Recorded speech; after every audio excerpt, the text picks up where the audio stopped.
Welcome to Bitcoin Elementary, where understanding Bitcoin is as easy as ABC. Today marks the launch of our exciting journey into the world of cryptocurrency, and we're thrilled to have you with us from the very beginning. If you've ever wondered about Bitcoin but felt lost in the sea of complex information, fear not. Bitcoin Elementary is here to break it down in the most straightforward, fun, and elementary terms possible. We're your go-to guide for unraveling the mysteries of this digital currency. In this debut video, we'll embark on a thrilling adventure to demystify Bitcoin, explaining it like you're in elementary school. Get ready to discover the basics, have some fun, and become a Bitcoin expert without breaking a sweat. Full disclaimer, this is not financial advice, merely our opinion. Why does Bitcoin seem so complicated when we hear about it in the media? Well, news reports often use big words and complex ideas, making things sound like a puzzle. Some people think it's on purpose, like they're trying to keep Bitcoin a bit mysterious and hard to grasp. Well, news reports often use big words and complex ideas, making things sound like a puzzle. Some people think it's on purpose, like they're trying to keep Bitcoin a bit mysterious and hard to grasp. Here's the scoop. Bitcoin is like digital gold, and more people are interested in it every day. But some big money folks might want to buy it at a lower price. So, if they make it sound all confusing on TV, some folks might decide not to buy it. Then, those big money folks can get it for a better deal, like a sale at the store. But don't worry, we're here to help you out.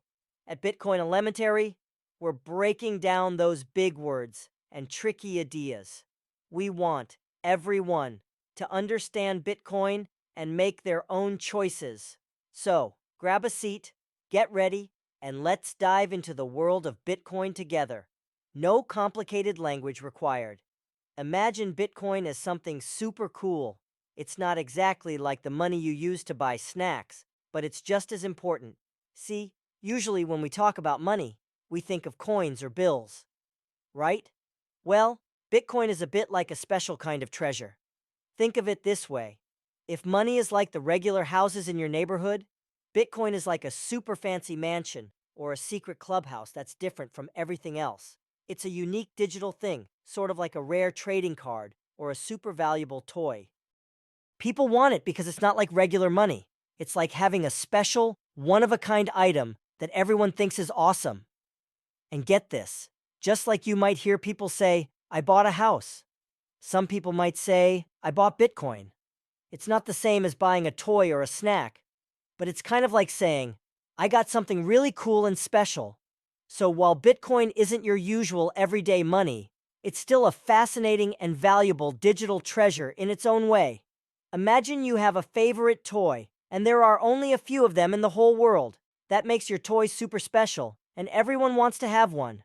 Well, Bitcoin is a bit like that. You see, there's only a certain amount of Bitcoin that can ever exist, just like there's only a limited number of those special toys. They made a rule that there will only be 21 million Bitcoins ever. That might sound like a lot, but compared to all the money in the world, it's not much at all.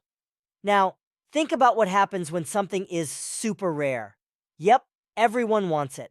That's what makes Bitcoin so interesting, because there won't ever be more than that fixed amount. People think it's valuable, like having a rare superhero card or the coolest limited edition game. So, when you hear about Bitcoin having a limited supply, it's like saying there's only a certain number of those special toys. And that's what makes them so sought after. It's the scarcity that makes Bitcoin unique and, for many, a pretty exciting digital treasure. Now let's chat about why people think it's a big deal to hold on to their Bitcoin treasure. Imagine you have this awesome, rare toy that everyone wants. You know it's special, and you're thinking, hey, this could be worth even more in the future. So, what do? You hold on to it. You don't trade it for just any old toy because you know yours is one of a kind. Well, Bitcoin is a bit like that special toy. People believe that as time goes on, more and more folks will want to get their hands on some Bitcoin. Since there's only a limited amount, they think it might become even more valuable, like a super rare comic book or a vintage video game. So when you hear about holding on to Bitcoin, it's like saying, I'm keeping this special treasure because it could be worth even more later on. It's about looking into the future and thinking, I've got something unique, and it might become even cooler as time goes by. Holding on to your Bitcoin is like holding on to a piece of the future, a digital treasure that could become more and more valuable over time. And there you have it, the lowdown on Bitcoin, the digital treasure of the future. If your head's spinning like you just rode a roller coaster of information, don't worry. You're not alone. It's a bit like trying to teach a robot to dance. Tricky stuff. But hey, if your brain feels like it just did a gymnastics routine and you need more confusion in your life, you know what to do. Hit that subscribe button. We'll keep the confusion coming, and who knows, maybe one day we'll all be Bitcoin gymnastics champions.